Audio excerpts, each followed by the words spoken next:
সুপ্রিয় শিক্ষার্থীবৃন্দ, Martin Luther কলেজের অনলাইন ক্লাসে সবাইকে স্বাগত জানাচ্ছি। আমি মোহাম্মদ আবু কায়সার, লেকচারার, ব্যবসায় সংগঠন ও ব্যবস্থাপনা। তোমাদের অনলাইন ক্লাসে আমি ব্যবসায় সংগঠন ও ব্যবস্থাপনার প্রথম পত্রের প্রথম অধ্যায় থেকে আলোচনা করছি। বিগত ক্লাসে যে বিষয়টা আলোচনা করেছিলাম তারপর আজকে আমরা নতুন আরেকটি বিষয় সম্পর্কে জানব। আশা করি তোমাদের ক্লাসগুলো ভালো লাগছে এবং মনোযোগ সহকারে পড়াগুলো তোমরা বাসায় অধ্যয়ন করছো।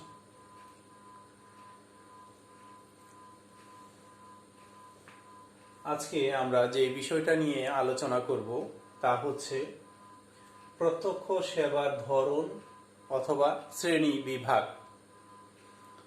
তাহলে গত ক্লাসে আমরা শিখেছিলাম যে প্রত্যক্ষ সেবা কাকে বলে এবং প্রত্যক্ষ সেবার যে বৈশিষ্ট্য সেই সম্পর্কে আমরা জেনেছি।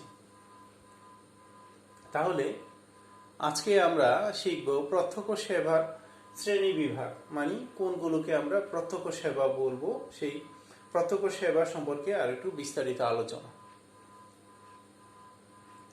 তাহলে প্রত্যক্ষ সেবার সংজ্ঞা আমরা যেটা শিখেছিলাম আশা করি সবার মনে আছে। প্রত্যক্ষ সেবা হচ্ছে গ্রাহকের প্রয়োজন পূরণে সমর্থ, গ্রাহকের প্রয়োজন পূরণে সমর্থ কোনো কাজ, তৃপ্তি বা সেবা প্রদানকেই বলা হয় প্রত্যক্ষ সেবা। আবারও বলছি, গ্রাহকের প্রয়োজন পূরণে সমর্থ কোনো কাজ, তৃপ্তি বা সেবা প্রদানকেই বলা হয় প্রত্যক্ষ সেবা। এই প্রত্যক্ষ সেবার বৈশিষ্ট্য পড়েছিলাম যে প্রত্যক্ষ সেবার বৈশিষ্ট্য কি হতে পারে, যে এটি কাজ বা সুবিধা এক, আরেকটি হতে পারে অস্পর্শনীয় সম্পদ, আরেকটি হতে পারে যে হস্তান্তরযোগ্য নয়, আরেকটি হচ্ছে মজুতযোগ্য নয়। তাহলে এই যে বিষয়গুলো, আর এটা হচ্ছে হস্তান্তরযোগ্য নয়, মজুতযোগ্য নয়। তাহলে এই যে বিষয়গুলো আমরা শিখলাম, এগুলো কি আমাদের প্রত্যক্ষ সেবার বৈশিষ্ট্য। তাহলে এই প্রত্যক্ষ সেবার সংজ্ঞা, বৈশিষ্ট্য, এরপর আমরা আসবো প্রত্যক্ষ সেবার ধরন বা শ্রেণী বিভাগের মধ্যে। তাহলে প্রত্যক্ষ সেবার ধরন বা শ্রেণী বিভাগ, এখানে আমরা চারটি শ্রেণী দেখতে পাচ্ছি। এক নম্বর হচ্ছে শিক্ষা সেবা, এক নম্বর হচ্ছে শিক্ষা সেবা। দুই নম্বর হচ্ছে স্বাস্থ্য সেবা, দুই নম্বর কি স্বাস্থ্য সেবা। তৃতীয় নাম্বার আমরা দেখতে পাচ্ছি পেশাগত সেবা, তৃতীয় নাম্বার হচ্ছে পেশাগত সেবা। চার এবং সর্বশেষ যেটা দেখতে পাচ্ছি সেটা হচ্ছে আমাদের ভোক্তা সেবা। কি? ভোক্তা সেবা। তাহলে এই যে শিক্ষা সেবা, স্বাস্থ্য সেবা, পেশা সেবা, তারপর হচ্ছে ভোক্তা সেবা, এই চারটি যে সেবা রয়েছে এগুলো সব হচ্ছে সেবার শ্রেণী বিভাগ বা ধরন। এগুলো নিয়ে আমরা একটি একটি করে আজকে আলোচনা করব। আশা করি মনোযোগ সহকারে তোমরা আমার আলোচনা শুনবে এবং প্রয়োজনীয় অংশটি অবশ্যই খাতায় লিখে রাখবে। কারণ খাতায় লিখে রাখলে একটি পড়া 10 বার পড়লে যেইটুকু কাজে দেয়, খাতায় একবার লিখে মনোযোগ সহকারে পড়লে সেই কাজে দিবে এবং সেটা মেমোরিতে অনেক সময় অবস্থান করবে। অতএব আমরা চেষ্টা করব নোট খাতার মধ্যে সেটা নোট ডাউন করে রাখতে, যে বিষয়গুলো যেগুলো পড়ানো হচ্ছে। আচ্ছা, তাহলে প্রত্যক্ষ সেবার ধরন বা শ্রেণী বিভাগ প্রথমে আমরা পাচ্ছি কি শিক্ষা সেবা। তাহলে শিক্ষা সেবা বলতে বোঝাচ্ছে কি, যে প্রত্যক্ষ সেবার মধ্যে শিক্ষা সেবার একটি শ্রেণী বিভাগ। শিক্ষা বিভিন্ন প্রতিষ্ঠান থেকে আমরা শিক্ষা অর্জন করে থাকি, যেমন স্কুল, কলেজ, বিশ্ববিদ্যালয়, বিভিন্ন ধর্মীয় প্রতিষ্ঠান, তারপর কোচিং সেন্টার রয়েছে, বিভিন্ন প্রশিক্ষণ কেন্দ্র রয়েছে, বিভিন্ন ধরনের বিভিন্ন ধরনের পরামর্শ কেন্দ্র রয়েছে। এখান থেকে আমরা কি করতে পারি? শিক্ষা সেবা গ্রহণ করতে পারি। তাহলে এই শিক্ষা সেবার মাধ্যমে যেমন ইউনিভার্সিটি থেকে, শিক্ষা প্রতিষ্ঠান থেকে আমরা সার্টিফিকেট অর্জন করে থাকি। মেডিকেল বিশ্ববিদ্যালয় থেকে আমরা কি করতে পারি? হাসপাতাল পরিচালনার জন্য বা হাসপাতালে কাজ করার জন্য যে সার্টিফিকেট, সেটা আমরা অর্জন করতে পারি। তাহলে এবং কোচিং সেন্টারগুলোতে আমরা একাডেমিক শিক্ষা এবং বিভিন্ন ধরনের ল্যাঙ্গুয়েজ, বিভিন্ন দেশের ল্যাঙ্গুয়েজ আমরা সেখানে শিখতে পারি। তাহলে এটা কিন্তু এক ধরনের সেবা। এই সেবাগুলোকে আমরা কোন খাতে নিয়ে আসবো? শিক্ষা সেবা। কারণ এটার মাধ্যমে আমরা শিখতে পারি। তারপর বিভিন্ন ধরনের পত্র পত্রিকা বা বিজ্ঞাপনের মাধ্যমে কিন্তু আমরা শিখতে পারি, যেগুলোকে আমরা বলতে পারি শিক্ষা সেবা। কারণ পত্র পত্রিকা পড়ে আমরা বিভিন্ন ধরনের সংবাদ পেয়ে থাকি, বিভিন্ন বিজ্ঞাপন দেখে আমরা সংবাদ পেয়ে থাকি। তাহলে সেগুলোকে আমরা টেলিভিশন দেখে, নাটক দেখে, সেগুলো থেকে কিন্তু আমরা এক ধরনের সেবা পেয়ে থাকি। সেগুলোকে আমরা বলতে পারি কি? শিক্ষা সেবা।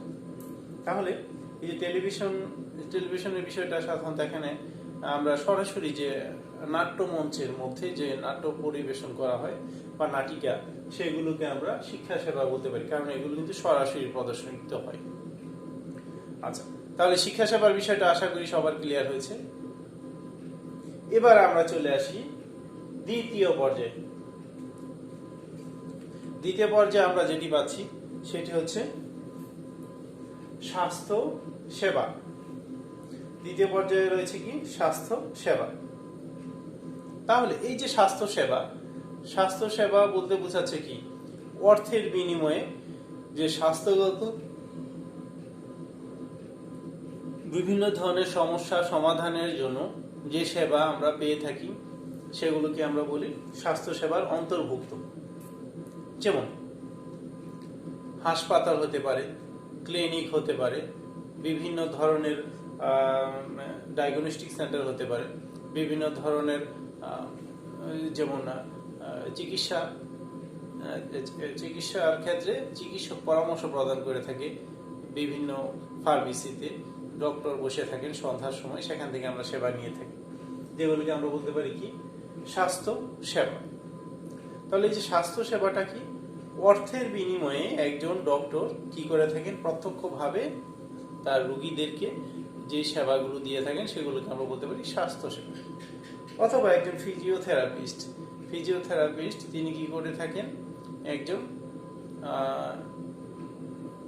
বিকলাঙ্গ প্রায় এরকম ব্যক্তিকে তিনি বিভিন্নভাবে ব্যায়ামের মাধ্যমে ফিজিওথেরাপি প্রদান করে সুস্থের দিকে নিয়ে আসার চেষ্টা করেন। তাহলে এটা কি? অর্থের বিনিময়ে হয়ে থাকে, যেটাকে আমরা বলতে পারি স্বাস্থ্য সেবা। কারণ সরাসরি ছাড়া এই সেবাগুলো প্রদান করা সম্ভব নয়। তাহলে স্বাস্থ্য সেবা এটা অবশ্যই গ্রাহক যিনি গ্রহণ করবেন এবং যিনি প্রদান করবেন তাদেরকে সরাসরি স্থানে, কাছাকাছি অবস্থানে থাকতে হবে। মানে দূরবর্তী স্থানে যদি দুটি পক্ষ অবস্থান করে, তাহলে সেখানে তাদের এই যে কমিউনিকেশন গ্যাপ, সেই গ্যাপের কারণে মানে যোগাযোগের যে একটা দূরত্ব সৃষ্টি হয়, সেই দূরত্ব সৃষ্টির কারণে কোনো পক্ষই ভালো মতো সেই সেবাটা গ্রহণ করতে পারবে না। একজন সেবা প্রদানকারীও সেবা প্রদান করতে পারবে না, আর যিনি সেবা গ্রহণ করতে চান তিনি সঠিক পর্যায়ে পরামর্শ অনুযায়ী সেবা পাবেন না। এই জন্য কি করতে হয়? একজন গ্রাহককে এবং একজন গ্রহীতাকে উভয়কেই কাছাকাছি স্থানে অবস্থান করতে হয়, যার ফলে কি হবে? এই স্বাস্থ্যগত সেবাটা নিশ্চিত করা সহজ হয়। তাহলে স্বাস্থ্যগত সেবা আমরা বলতে পারি যে হাসপাতাল, ক্লিনিক, ডায়াগনস্টিক সেন্টার বা ফার্মেসি, যেগুলোই হোক না কেন, সেখানে যে সেবাগুলো দেওয়া হয় সেগুলোকে আমরা বলতে পারি স্বাস্থ্য সেবা।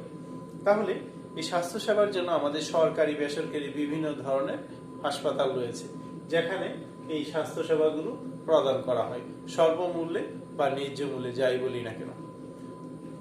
তাহলে আমরা প্রথমে শিখলাম শিক্ষা সেবা এবং দ্বিতীয় পর্যায়ে আমরা শিখলাম স্বাস্থ্য সেবা। তাহলে প্রিয় শিক্ষার্থীরা, এরপর আমরা চলে আসি পেশাগত সেবার ক্ষেত্রে। তাহলে এই পেশাগত সেবা যেই সেবাগুলো রয়েছে সাধারণত বিভিন্ন সময় এই সেবাগুলো আমরা পেয়ে থাকি সরকারি বা বেসরকারি বিভিন্ন প্রতিষ্ঠানের কাছ থেকে। যেমন অডিট ফার্ম, অডিট ফার্মে কি করা হয়, হিসাব নিকাশ বিষয় নিয়ে কাজ করা হয়। তারপর দেখা যাচ্ছে যে অ্যাটর্নি ফার্ম, এখানে আইনগত যে সেবাগুলো সেখানে প্রদান করা হয়। তারপর হচ্ছে ইঞ্জিনিয়ারিং বিভিন্ন ধরনের ফার্ম থাকে, মানে প্রকৌশলীরা এখানে তাদের সেবাগুলো অর্থের বিনিময়ে প্রদান করে থাকেন। তারপর হতে পারে ডাক্তার বা শিক্ষক হতে পারে, এগুলো আমরা বলতে পারি যে এই পক্ষগুলো কি করে থাকে, তাদের পেশাগত দায়িত্ব পালন করে থাকে, এবং এই পেশাগত দায়িত্ব এমনিতেই পালন করে না, তারা অর্থের বিনিময়ে এই দায়িত্ব পালন করে থাকে। এই জন্য এটাকে বলা হয় পেশাগত সেবা, মানে তাদের পেশাটাই হচ্ছে সেবা প্রদান করা, আর এই সেবার বিনিময়ে তারা অর্থ গ্রহণ করে থাকে। যেমন একজন লোক দুর্ঘটনায় পতিত হলো, দ্রুত গতিতে তাকে নিকটস্থ হাসপাতালে নিয়ে আসা হলো অথবা ক্লিনিকে নিয়ে আসা হলো। তাহলে এখানে অর্থের বিনিময়ে তাকে ঔষধ দেওয়া হচ্ছে, বা দেখা যাচ্ছে যে তাকে বিভিন্ন ধরনের চিকিৎসা প্রদান করা হচ্ছে। তাহলে এটাকে আমরা বলতে পারি কি, পেশাগত সেবা, যে তার পেশাটা হচ্ছে সেবা প্রদান করা। আবার দেখা যাচ্ছে যে একজন ব্যক্তি আইনগত জটিলতায় পড়ে গিয়েছেন, তাহলে এখানে অ্যাটর্নি জেনারেল যেমন আমাদের ছিলেন, তিনি বিভিন্ন ধরনের সেবা প্রদান করতেন। তারপর বর্তমানে দেখা যাচ্ছে যে নতুন অ্যাটর্নি জেনারেল এসেছেন, তিনি প্রদান করছেন। বা দেখা গেল যে বিভিন্ন ধরনের উকিল থাকেন, তারা বিভিন্ন ধরনের সেবা প্রদান করে থাকেন। তাহলে এগুলোকে আমরা বলবো কি, পেশাগত, কারণ তাদের পেশাটা হচ্ছে কি, দেশের প্রচলিত আইন অনুযায়ী একজন ব্যক্তিকে বা কোনো প্রতিষ্ঠানকে আইনি সহায়তা প্রদান করা, আইনের যে সঠিক নিয়ম সেগুলো প্রয়োগের মাধ্যমে একজন ব্যক্তি বা প্রতিষ্ঠানকে সেখান থেকে বের করে নিয়ে এসে সততা যাচাই করা, এটা হচ্ছে কি, পেশাগত সেবা। তার পেশা হচ্ছে চিকিৎসা প্রদান করা, ডাক্তারের পেশা চিকিৎসা প্রদান করা, একজন উকিলের পেশা হচ্ছে কি, আইনি পরামর্শ প্রদান করা। তারপরে একজন দেখা গেল যে পেশাগত, যেমন একজন প্রকৌশলীর কথা ধারণা হোক না কেন, একজন প্রকৌশলীর কাজ হচ্ছে কি, তিনি বিভিন্ন ধরনের ডিজাইন প্রদান করবেন বাড়ি তৈরির ক্ষেত্রে। তারপর ধরা গেল যে একজন পেশাগত, একজন খেলোয়াড়, যেমন আমাদের দেশে বিভিন্ন ধরনের খেলা প্রচলিত আছে, ক্রিকেট, আবাহনী, মোহামেডান, কলাবাগান, বিভিন্ন ধরনের আমাদের এখানে দল রয়েছে। আবার দেখা গেল যে ক্রিকেটের ক্ষেত্রে আমাদের বিভিন্ন দল রয়েছে। তাহলে এই যে দলগুলো রয়েছে, সেই দলগুলোর ক্ষেত্রে এক এক ব্যক্তি বা এক এক খেলোয়াড় এক এক ডিস্ট্রিক্টে খেলে থাকেন। দেখা গেল ঢাকা বিভাগে একজন, বিপিএল এর কথাই ধরা যাক না কেন, বাংলাদেশ প্রিমিয়ার লিগ, তাহলে সেখানে এক এক ব্যক্তি এক এক খেলোয়াড় এক এক দলে খেলে থাকেন। এই খেলাটা তারা এমনিতেই খেলে না, তারা অর্থের বিনিময়ে খেলে থাকেন। তাহলে সেটাকে আমরা বলতে পারি কি, পেশাগত সেবা। তারা এটা সেবা প্রদান করছে, তাদের এই খেলা দেখে দর্শকরা আনন্দিত হচ্ছে এবং এখান থেকে তারা অনুপ্রাণিত হচ্ছে। তাহলে এই যে বিষয়গুলো, এগুলোকে আমরা বলতে পারি কি, পেশাগত সেবা। যে একজন খেলোয়াড় খেলে থাকেন, এটা তার হচ্ছে পেশা। তারপরে একজন ডাক্তার চিকিৎসা প্রদান করে থাকেন, এটা হচ্ছে তার পেশা। একজন উকিল আইনি পরামর্শ দিয়ে থাকেন, এটি হচ্ছে তার পেশা। তাহলে একজন ইঞ্জিনিয়ার, তিনি বিভিন্ন ধরনের নির্মাণ কিভাবে সঠিক এবং সুন্দরভাবে হয়, কিভাবে মজবুত হয়, সেই বিষয়ে তিনি পূর্ব থেকে এক নকশা তৈরি করে রাখেন। তাহলে এগুলো হচ্ছে কি, সবগুলোই পেশাগত সেবা, তাদের পেশা হচ্ছে এগুলো। এরপর আমরা চলে আসি সর্বশেষ, এখানে যেটা দেখা যাচ্ছে ভোক্তা সেবা। সর্বশেষ আমরা দেখতে পাচ্ছি কি, ভোক্তা সেবা। তাহলে ভোক্তারা সরাসরি সেবা গ্রহণ করে, তাকে ভোক্তা সেবা বলে। তাহলে ভোক্তারা সাধারণত সরাসরি এই ধরনের সেবা গ্রহণ করে থাকে। যেমন আমি মোবাইলে কথা বলছি, তাহলে মোবাইলে কথা বলা, মোবাইলের যে নেটওয়ার্ক রয়েছে, এটা কিন্তু সরাসরি একটি বিষয়, এবং ইন্টারনেট, এটা হচ্ছে সরাসরি একটি বিষয়। তারপর আমরা বলতে পারি বিভিন্ন যানবাহন, তারপরে হচ্ছে ব্যাংক, বীমা প্রতিষ্ঠান, এগুলোকে আমরা বলতে পারি কি, ভোক্তা সেবা, কারণ ভোক্তারা সরাসরি এসে এখান থেকে কিন্তু সেবা ভোগ করে থাকে। যেমন আমি একটি মোবাইল কিনলাম, মোবাইলে যে কোনো একটি মোবাইলের কোম্পানির নেটওয়ার্ক আমি ব্যবহার করছি, সিম ব্যবহার করছি, তাহলে সেই সিম ব্যবহারের কারণে সেই মোবাইলের যে আমি নাম্বার ব্যবহার করছি সেখানে কল আসবে এবং কল আমি অন্য জায়গাতে দিতে পারবো। এমনকি আমি যদি সেই কোম্পানির ডাটা কিনে থাকি তাহলে আমি ইন্টারনেটও ব্যবহার করতে পারবো। তাহলে এগুলোকে বলা হচ্ছে কি ভোক্তা সেবা, কারণ ভোক্তা সরাসরি এগুলো কি করতে পারে, ভোগ করতে পারে এবং ভোগ করে থাকে। তারপর দেখা গেল যানবাহন, যানবাহনে আমি ভোক্তা, আমি সরাসরি সেটাতে ভ্রমণ করছি বা সেটাতে আমি সরাসরি আমার মাল যেগুলো পরিবহনের দরকার সেগুলো পরিবহন করছি। অথবা দেখা যাচ্ছে যে গ্যাস, পানি, বিদ্যুৎ এগুলো কিন্তু আমি সরাসরি এখান থেকে নিচ্ছি, কারণ এগুলো প্রতিষ্ঠান থেকে নিয়ে পরবর্তীতে এগুলো আমি ব্যবহার করছি। তারপর হচ্ছে ব্যাংক বিমা, ব্যাংক থেকে আমি টাকা উত্তোলন করছি, বিমাতে আমি আমার নিজস্ব যে অর্থগুলো সেগুলো জমা রাখছি এবং দুর্ঘটনা পতিত হলো বিমা কোম্পানি সেগুলো আমাকে ক্ষতিপূরণ প্রদান করছে। তাহলে এগুলোকে বলা হয় কি ভোক্তা সেবা। তাহলে ভোক্তা সেবা হচ্ছে ভোক্তা সাধারণ সরাসরি এখান থেকে সেবা ভোগ করতে পারে। তাহলে এখানে আজকে যেটা বললাম যে প্রত্যক্ষ সেবার ধরন বা শ্রেণী কয়টি পেলাম, 4টি। এক নাম্বার পেলাম শিক্ষা সেবা। শিক্ষা সেবাটা এখানে উদাহরণ হিসেবে বলা যেতে পারে যে কোচিং সেন্টার হতে পারে, বিভিন্ন ধরনের শিক্ষা প্রতিষ্ঠান যেমন স্কুল, কলেজ, বিশ্ববিদ্যালয়, মাদ্রাসা বা বিভিন্ন ধর্মীয় প্রতিষ্ঠান, সেখান থেকে শিক্ষা গ্রহণের মাধ্যমে যে সেবা প্রাপ্তি ঘটে সেটাকে বলা হয় শিক্ষা সেবা। এরপর রয়েছে স্বাস্থ্য সেবা। তাহলে স্বাস্থ্যের সম্পর্কিত বিভিন্ন ধরনের তথ্য উপাত্ত হতে পারে। তারপর হচ্ছে বাচ্চাদের বিভিন্ন সময় টিকা প্রদান করা হয়, এটাও কিন্তু স্বাস্থ্য সেবার অন্তর্ভুক্ত। তারপর দেখা যাচ্ছে যে কোনো কারণে কেউ অসুস্থ হয়ে পড়লো, হাসপাতালে নিয়ে সেখানে ট্রিটমেন্ট করা হলো, তাহলে এখানে ডক্টর যে সরাসরি সেবাটি দিচ্ছেন সেটাকে আমরা বলবো কি স্বাস্থ্য সেবা। এরপর আমরা পাচ্ছি হচ্ছে পেশাগত সেবা, কারণ পেশাই হচ্ছে পেশাগত দিক দিয়ে সেই সেবাটা প্রদান করতে বাধ্য। যেমন কিছুক্ষণ আগে যেটা বলা হলো যে স্বাস্থ্য সেবা, তাহলে স্বাস্থ্য সেবায় কে প্রদান করবে, এখানে একজন নার্স, তিনি স্বাস্থ্য সেবা প্রদান করবেন। একজন ফিজিওথেরাপিস্ট, তিনি স্বাস্থ্য সেবা প্রদান করবেন। একজন ডাক্তার, তিনি স্বাস্থ্য সেবা প্রদান করবেন। একজন ফার্মাসিস্ট, তিনি স্বাস্থ্য সেবা প্রদান করবেন। তাহলে এগুলো কি, বা একটি হাসপাতাল বা ক্লিনিক বা ডায়াগনস্টিক সেন্টার যাই বলি না কেন, সবাই এখানে স্বাস্থ্য সেবা প্রদান করবে। তাহলে এই সেবাগুলো যেখানে পাওয়া যাচ্ছে সেগুলোকে আমরা বলবো কি স্বাস্থ্য সেবা, কারণ স্বাস্থ্যের উন্নয়নের জন্য বা স্বাস্থ্যের বিভিন্ন সম্পর্কিত বিষয়ে গবেষণার জন্য যে সেবাগুলো প্রদান করা হয় সেগুলোকে আমরা বলতে পারি কি স্বাস্থ্য সেবা। এই স্বাস্থ্য সেবার মাধ্যমে কি করা হয়, কেউ ক্ষতিগ্রস্ত হলে তাকে চিকিৎসা প্রদানের মাধ্যমে স্বাস্থ্য সেবা প্রদান করা হয়। এরপর আমরা আসি পেশাগত সেবা। তাহলে পেশাগত কারণে যেমন একজন উকিল হতে পারেন, একজন আর্টিস্ট হতে পারেন, তিনি হচ্ছেন পেশাগতভাবে আর্টিস্ট। একজন খেলোয়াড় হতে পারেন, একজন কি হতে পারেন, একজন বড় ধরনের একজন প্রকৌশলী হতে পারেন। এই যে ব্যক্তিগুলোর নাম বললাম তারা সবাই কিন্তু মানে যেই প্রফেশনগুলোর নাম বললাম সেগুলো সব হচ্ছে পেশাগত সেবা, কারণ পেশাগত দিক দিয়ে তারা একজন ডাক্তার, পেশাগত দিক দিয়ে কেউ হচ্ছেন উকিল, পেশাগত দিক দিয়ে কেউ হচ্ছেন একজন ইঞ্জিনিয়ার বা প্রকৌশলী, পেশাগত দিক দিয়ে হচ্ছেন কেউ একজন উকিল বা একজন অডিট ফার্ম করেছেন, তার কাজ হচ্ছে এখানে পেশাগত দিক দিয়ে হিসাব নিকাশ করা। তাহলে এগুলো যে সেবার মাধ্যমে করা হয় সেটাকে আমরা বলবো পেশাগত সেবা, কারণ এগুলো হচ্ছে তার পেশা এবং এই সেবাগুলো প্রদানের বিনিময়ে তিনি আবার গ্রাহকদের কাছ থেকে অর্থ নিয়ে থাকেন। এরপর হচ্ছে আমরা পাবো হচ্ছে ভোক্তা সেবা।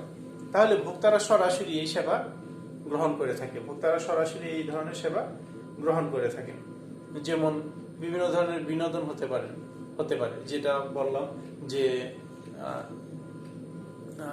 যাত্রা পালা। তাহলে যাত্রা যারা অভিনয় করছেন তারা কিন্তু সরাসরি করছেন এবং যারা দেখছেন তারাও কিন্তু সরাসরি এখানে অভিনেতা অভিনেত্রীদের অভিনয়গুলো সরাসরি দেখতে পাচ্ছেন। নাট্যমঞ্চ যে নাটক উপস্থাপন করা হয় সেটাও কিন্তু আমরা বলতে পারি কি ভোক্তা সেবা। তারপর হচ্ছে মোবাইলে কথা বলা, গ্যাস পানি বিদ্যুৎ এগুলো ভোগ করা, ইন্টারনেট ব্যবহার করা, এগুলোকে আমরা বলতে পারি কি সহজেই ভোক্তা সেবার অন্তর্ভুক্ত, কারণ এগুলো ভোক্তা সরাসরি এগুলো ভোগ করে থাকে। তাহলে আজকে আমরা যে বিষয়গুলো পড়লাম, যে প্রত্যক্ষ সেবার ধরন বা শ্রেণী, শিক্ষা সেবা, স্বাস্থ্য সেবা, পেশাগত সেবা, ভোক্তা সেবা, এই যে পড়াগুলো পড়লাম, আশা করি তোমরা পড়াগুলো বুঝতে পেরেছো। গত ক্লাসে যে পড়াগুলো পড়েছিলাম, প্রত্যক্ষ সেবা কাকে বলে, প্রত্যক্ষ সেবার বৈশিষ্ট্য, এবং আজকে প্রত্যক্ষ সেবার ধরন বা শ্রেণী চারটি বললাম, শিক্ষা সেবা, স্বাস্থ্য সেবা, পেশাগত সেবা এবং ভোক্তা সেবা। তো এই পড়াগুলো আশা করি তোমাদের ভালো লেগেছে, বুঝতে পেরেছো। এখন তোমাদের কাজ হবে এই পড়াগুলো অবশ্যই বাসায় লিখে লিখে পড়া, কারণ আজকে তুমি যদি একটি পড়া রেখে দাও, পরবর্তী দিন আরেকটি সাবজেক্টের আরেকটি পড়া তোমার চলে আসবে, সেইভাবে দেখা যাচ্ছে যে পড়া আস্তে আস্তে জমতে থাকবে। আশা করি তোমাদের ক্লাস ভালো লেগেছে। তো প্রিয় শিক্ষার্থীবৃন্দ, তোমরা সবাই ভালো থাকো, তোমাদের সাথে আশা করি পরবর্তী ক্লাসে আবারও দেখা হবে। সবার সুস্বাস্থ্য এবং মঙ্গল কামনা করে এখানেই বিদায় নিচ্ছি।